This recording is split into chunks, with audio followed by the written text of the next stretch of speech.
জি24 ঘন্টায় স্বাগত আপনাদের সঙ্গে আমি শুভদীপ। শুরু করছি স্পোর্টস 24 আর শুরুতেই নজর রাখবো কলকাতা ফুটবল লিগের খবরে।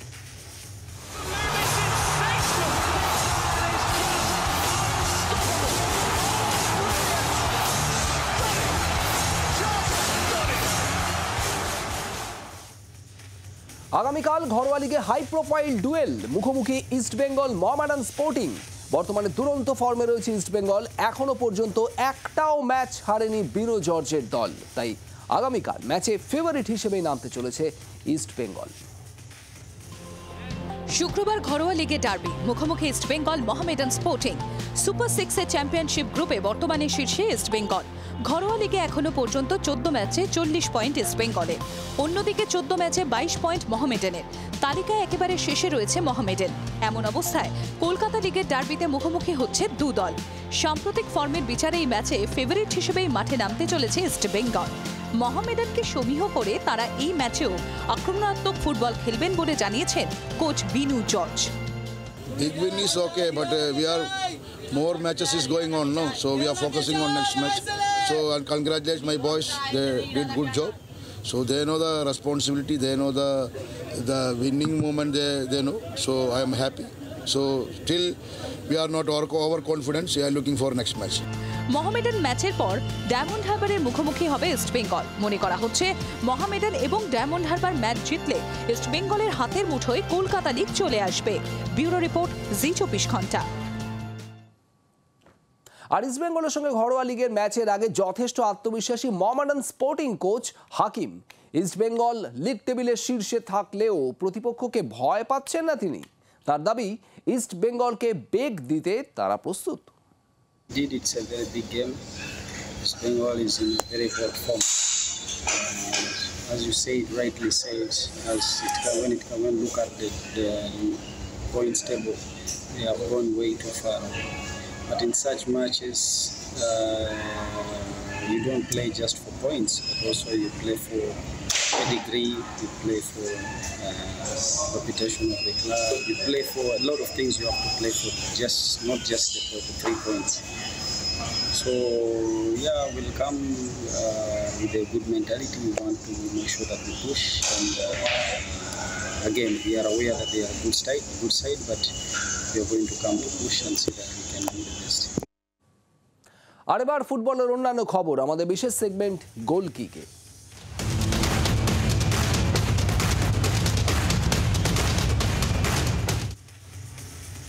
আনোয়ার নিয়ে সিদ্ধান্ত কবে? বর্তমানে ময়দানে ঘুরপাক খাচ্ছে এই প্রশ্নই। ইতিমধ্যে শুনানি পর্ব সারা, কবে আনোয়ার নিয়ে চূড়ান্ত সিদ্ধান্ত জানাবে ফেডারেশন? দেবাঞ্জন বন্দ্যোপাধ্যায় আমাদের প্রতিনিধি রয়েছেন আমাদের সঙ্গে। দেবাঞ্জন, চূড়ান্ত শুনানি সারা হয়ে গিয়েছে, কিন্তু এরপর কি হবে?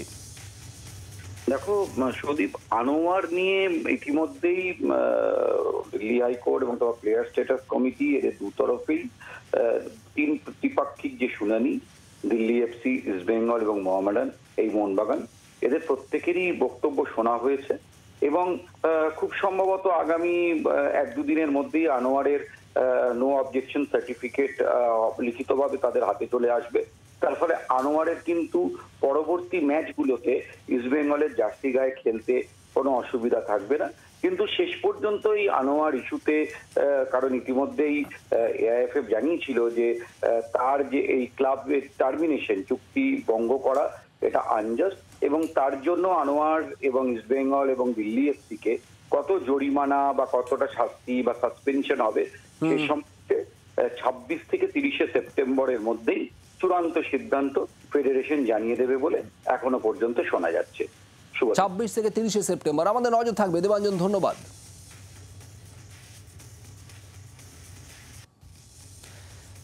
কাতার বিশ্বকাপে খেলা জেমি ম্যাকলারেন মোহনবাগানের হয়ে কবে 90 মিনিট খেলবেন? কোচ এবং কর্তাদের দাবি, খুব শীঘ্রই ম্যাকলারেনকে খেলতে দেখা যাবে। মনে করা হচ্ছে আইএসএল এর নর্থ ইস্ট ম্যাচে মাঠে নামতে পারেন McLaren. I would like he will be available as soon as possible to play, right? Because it's one more option for us to help the team, right? But I think we can't put him under pressure because, okay, he had a neck injury, okay? Then I prefer to keep calm, give him the time he needs to recover well, and when he is really well, he's a great player. He will help us a lot, right? McLaren is totally fit আর যখন একটা player সাবস্টিটিউটে আছে তার মানে he is fit, তো সেই জন্য McLaren নিশ্চয়ই খেলবে। ম্যাকলারেন বড় প্লেয়ার, দেখবেন হয়তো পরের আইএসএল ম্যাচেই খেলতে পারে। বুধবার এএফসি চ্যাম্পিয়ন্স লিগ 2 এর ম্যাচে তাজিকিস্তানের ক্লাব রবশান এফসির কাছে আটকে যায় মোহনবাগান। আর তারপরেই ম্যাচ শেষ হওয়ার পর স্টেডিয়াম থেকে স্লোগান ওঠে গো ব্যাক মলিনা। এসব গুঞ্জনে কান দিতে নারাজ সবুজ মেরুন কোচ। তিনি জানিয়েছেন আগামী দিনে আরও পরিশ্রম করে দলকে এগিয়ে নিয়ে যেতে চান। I respect everybody. Doesn't matter. To me, I respect them. I don't know what it means, but I'm working here really happy, trying to help Mohunbagan, and I'm not going to stop until Mohunbagan wins, right? And tomorrow I will start working again, helping my players, helping everybody, and absolutely happy with all the people here, with you, the press, the media, with the management, with my players, with the fans. আর এবার খেলার অন্যান্য খবর match কর্নারে।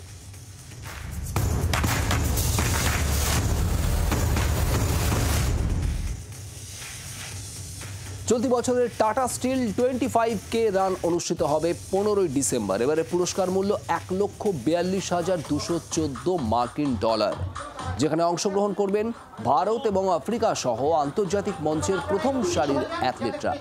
এবারে প্রতিযোগিতায় 2 brand ambassador অভিনেত্রী কৌশানী মুখোপাধ্যায় এবং প্রাক্তন ভারতীয় মহিলা ক্রিকেটার ঝুলন গোস্বামী। বুধবার মধ্য কলকাতায় এক বর্ণাঢ্য অনুষ্ঠান হয়ে গেল এই প্রতিযোগিতার লোগো উদ্বোধন নিয়ে। First of all, it is now moving from a Tata Steel 25K to a Tata Steel World 25K. It has also been given the gold label by the association, which means that worldwide it will get publicized, and there is a hope that many more elite runners and serious runners from across the world will participate. আগের বার আমি flag of করেছিলাম, এবার definitely চেষ্টা করবো যে কিছুটা kilometre at least যদি আমিও পার্টিসিপেট করতে পারি, I would be more than glad. Tata স্টিলের সাথে এটা সেকেন্ড ইয়ার আমার, সো অবভিয়াসলি বুঝতে পারছো যে how much special and blessed I feel, কারণ এত প্রেস্টিজিয়াস অনারেবল একটা ব্র্যান্ড আর এরকম একটা ইভেন্ট আমাদের কলকাতা শহরে হচ্ছে, আমাদের কলকাতাবাসীর জন্য এটা খুব বড় গর্বের ব্যাপার। ঘটনাবহুল ভারত বাংলাদেশ প্রথম টেস্টের প্রথম দিন হাসান মাহমুদের দাপটে ভারতের টপ এবং মিডল অর্ডার ব্যর্থ। রবিচন্দ্রন অশ্বিনের 100 রান, বাংলাদেশের বিরুদ্ধে জাদেজা অশ্বিন জুটির রেকর্ড। প্রথম দিনের শেষে ভারতকে লজ্জা থেকে বাঁচালেন জাদেজা এবং অশ্বিন। চেন্নাইয়ে শুরু হয়ে গেল ভারত বাংলাদেশ প্রথম টেস্ট। প্রথম দিনের শেষে 6 উইকেট হারিয়ে 339 রান করল ভারত। 100 রান করেন অশ্বিন। এদিন টসে জিতে ভারতকে ব্যাট করতে পাঠায় বাংলাদেশ। সকালের আবহাওয়া আদর্শ ছিল পেস বোলিংয়ের জন্য, সঙ্গে সঙ্গে ফলও পেল বাংলাদেশ। তখন ভারতের স্কোর 14। আউট হয়ে প্যাভিলিয়নে ফিরে যান রোহিত শর্মা। এরপরে বাংলাদেশের পেসার হাসান মাহমুদ এবং অন্যান্য পেসারদের সামনে কার্যত আত্মসমর্পণ করে ভারতের টপ এবং মিডল অর্ডার। শুভমান গিল 0, বিরাট কোহলি 6, ঋষভ পান্ত 39 এবং কেএল রাহুল 16 রানে আউট হয়ে মাঠ ছাড়েন। 56 রান করে কিছুটা লড়াই চালান যশস্বী জয়সওয়াল। তখন 144 রানে 6 উইকেট হারিয়ে চাপে ভারত। সেখান থেকে ভারতকে টানেন রবিচন্দ্রন অশ্বিন এবং রবীন্দ্র জাদেজা। মাঠে নেমে বাংলাদেশের বোলারদের উপর পাল্টা চাপ বাড়াতে থাকেন দুজনে। 77 ওভারে 100 রান করেন অশ্বিন। টেস্টে এটি ষষ্ঠ 100 রান তার। তাকে যোগ্য সঙ্গ দেন রবীন্দ্র জাদেজা। একই সঙ্গে টেস্টে বাংলাদেশের বিরুদ্ধে নয়া রেকর্ডও গড়ে অশ্বিন জাদেজা জুটি। 195 রান করে ভারতের এই জুটি। বাংলাদেশের বিরুদ্ধে সপ্তম উইকেটে সবচেয়ে বেশি রান করার নজির গড়ল জাদেজা অশ্বিন জুটি। এর আগে এই রেকর্ড ছিল সচিন তেন্ডুলকর জাহির খান জুটির দখলে। জুটিতে 133 রান করেছিলেন তারা। এদিন দিনের শেষে 102 রানে অপরাজিত অশ্বিন, 86 রানে অপরাজিত জাদেজা। ব্যুরো রিপোর্ট, জি24 ঘন্টা। 17 সেপ্টেম্বর 2007 টি-20 বিশ্বকাপে মুখোমুখি ভারত ইংল্যান্ড। 18তম ওভার শুরু হওয়ার আগে মাঠে বচসায় জড়ান যুবরাজ সিং এবং অ্যান্ড্রু ফ্লিনটফ। তারপরই 22 গজে ঝড় তোলেন যুবি। নয়া ইতিহাস করেন তিনি। দেখে নিন সেই ইতিহাসের এক ঝলক। A few words exchanged between Yuvraj and Flintoff. I wouldn't bother Yuvraj if I was you. That's huge. That is a biggie. It's out of here. Ravi, I'm backing this one. I think this is one of the biggest. Into orbit. Even bringing smoke in the clouds, this. I think those few words with Flintoff just charged him up a bit. 6 more.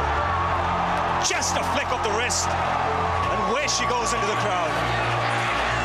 Consecutive sixes here for the left-hander. Magnificent hitting this. Yuvraj, we saw him on the boundary edge. Get me in.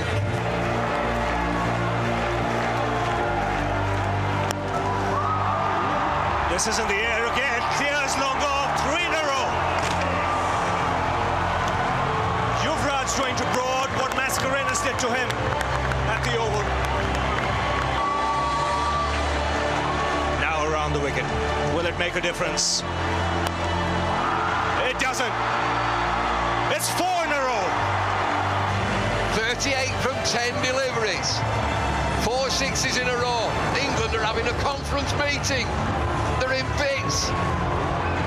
Well, this is the pressure ball for Broad. If this goes out of the ground, it's a scrambled brain as far as Broad is concerned out there.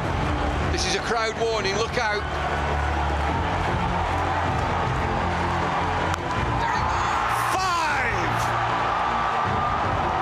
Yes! 30 with 1 ball to go. Could he make it 6 out of 6?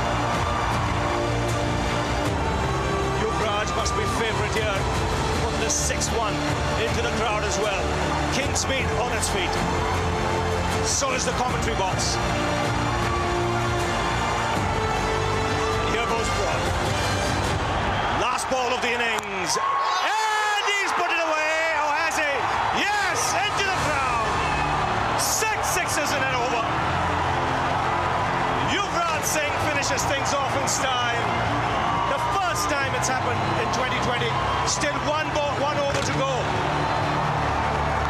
Get out of here, Yuvraj Singh. Look at that. India as one man stood together. I don't believe it. I've seen hitting not like this. Massive. Absolutely massive. Forget them two, it's all about him. Yuvraj Singh, 50, 12 deliveries. You're kidding me? Terrific effort this. That's the second. Number 3, long off.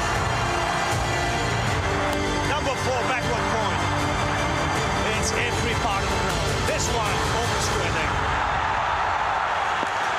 And this the last one. To make it 36 in that over. 19 September থেকে শুরু হয়েছে Bharat Bangladesh test series. প্রথম দিনের শেষে 6 উইকেটের বিনিময়ে 339 run করেছে ভারত। ভারতের বিরুদ্ধে খেলতে নামার আগেই বল নিয়ে প্রশ্ন তুলেছিল বাংলাদেশ দল। এসজি বল নিয়ে খেলা একটি চ্যালেঞ্জ হতে পারে বলে মনে করেছিলেন বাংলাদেশের wicketkeeper batter Liton Das. Bharat Bangladesh test সিরিজের প্রথম দিনের শেষে 339 রান করে ভারত। 17 রান করে নজির গড়েন অশ্বিন। এদিন বাংলাদেশের তরুণ পেসার হাসান মাহমুদ 4টি উইকেট নিয়েছেন, একাই ধসিয়ে দিয়েছেন ভারতের টপ অর্ডার। সম্প্রতি বাংলাদেশের ব্যাটার লিটন দাস খেলতে আসার আগে ভারতে এসজি বল নিয়ে চিন্তা প্রকাশ করেছিলেন। বাংলাদেশে এসজি বল নয়, কুকাবুরা বল ব্যবহার করা হয়। আন্তর্জাতিক টেস্ট ক্রিকেটে ব্যবহার করা হয় লাল এবং গোলাপি রঙের বল। এই ক্রিকেট বলের 3টি প্রধান নির্মাতা কুকাবুরা, ডিউকস এবং এসজি কোম্পানি। সাধারণত ভারতে খেলা হয় এসজি বলেই। ইংল্যান্ড, আয়ারল্যান্ড এবং ওয়েস্ট ইন্ডিজ ব্যবহার করে ডিউকস এবং অন্যান্য সমস্ত দেশ ব্যবহার করে কুকাবুরা। এই 3টি সংস্থাই লাল, সাদা ও গোলাপি বল তৈরি করে। তবে 3টি সংস্থার বলের মধ্যে ফারাকও রয়েছে। এক ঝলকে দেখে নেব কোথায় কোন বল তৈরি ও ব্যবহৃত হয়। এসজি বল। 1931 সালে এসজি কোম্পানি পথ চলা শুরু অবিভক্ত ভারতের শিয়ালকোট থেকে। এরপর 1950 সাল থেকে মিরাটে ক্রীড়া সরঞ্জাম তৈরি করে আসছে এসজি সংস্থা। বল তৈরির পাশাপাশি তারা ব্যাটও তৈরি করে। ভারতে আন্তর্জাতিক ক্রিকেট ও ঘরোয়া ক্রিকেটে এসজির বল ব্যবহার করা হয়ে থাকে। 1994 সাল থেকে ভারতের টেস্ট ম্যাচ হয়ে আসছে এসজি বলে। কুকাবুরা বল। ক্রিকেট ও ফিল্ড হকির সরঞ্জাম বানিয়ে থাকে অস্ট্রেলিয়ার সংস্থা কুকাবুরা। অস্ট্রেলিয়ার জনপ্রিয় কুকাবুরা পাখি থেকেই এমন নামকরণ।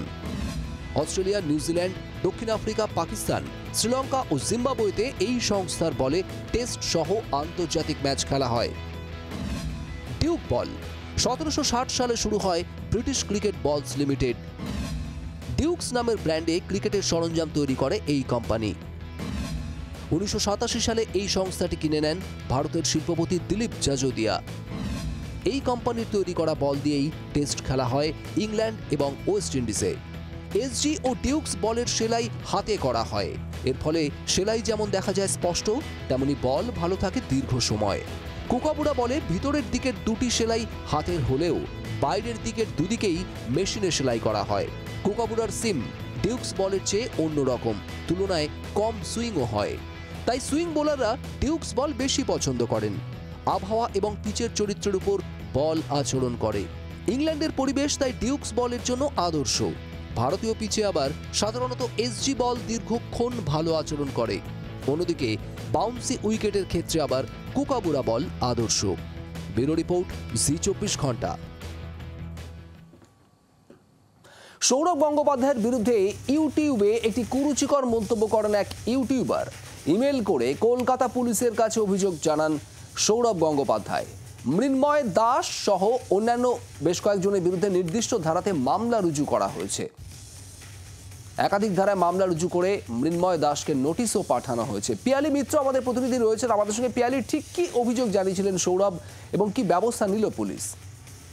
একেবারে দেখো, গতকালকে সৌরভ গঙ্গোপাধ্যায়ের পিএ তিনি কলকাতা পুলিশের কাছে ইমেল মারফত অভিযোগটি করেন এবং যেটা বলা হয় যে একটি ইউটিউব চ্যানেলে মৃন্ময় দাস তিনি সেই ইউটিউব চ্যানেল চালান এবং সেখানে সৌরভ গঙ্গোপাধ্যায় সম্পর্কে বেশ কিছু কুরুচিকর মন্তব্য করা হয়েছে এবং বেশ কিছু ভুয়ো অভিযোগ আনা হয়েছে।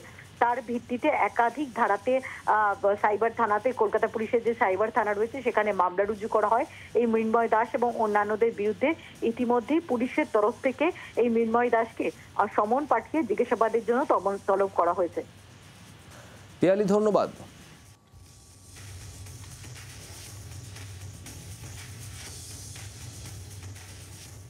এবার খেলার টুকরো খবর ফাস্ট ট্র্যাকে। লিগে তাদের ম্যাচ পিছনো হোক, এমনটাই আইএফএ কে চিঠি দিয়ে জানালো ডায়মন্ড হারবার এফসি। তৃতীয় ডিভিশন আই লিগ খেলার কারণেই এই আবেদন।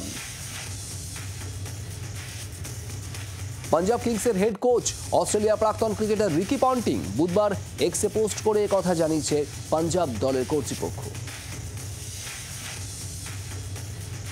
এশিয়ান চ্যাম্পিয়ন্স ট্রফি চ্যাম্পিয়ন ভারতীয় হকি দল। হকি ইন্ডিয়ার কর্তাদের শুভেচ্ছা ইস্ট বেঙ্গলে। 2025 আইপিএল এর নিলাম হতে পারে চলতি বছরের নভেম্বর মাসে। সূত্রের খবর, সংযুক্ত আরব আমিরশাহিতে হতে পারে চলতি বছরের আইপিএল এর মেগা নিলাম। স্পোর্টস 24 আজ এ পর্যন্ত। রয়েছে আরো অনেক খবর, নজর রাখুন জি24 ঘন্টায়। বাংলার আওয়াজ, বাঙালির আবেগ, জি24 ঘন্টা।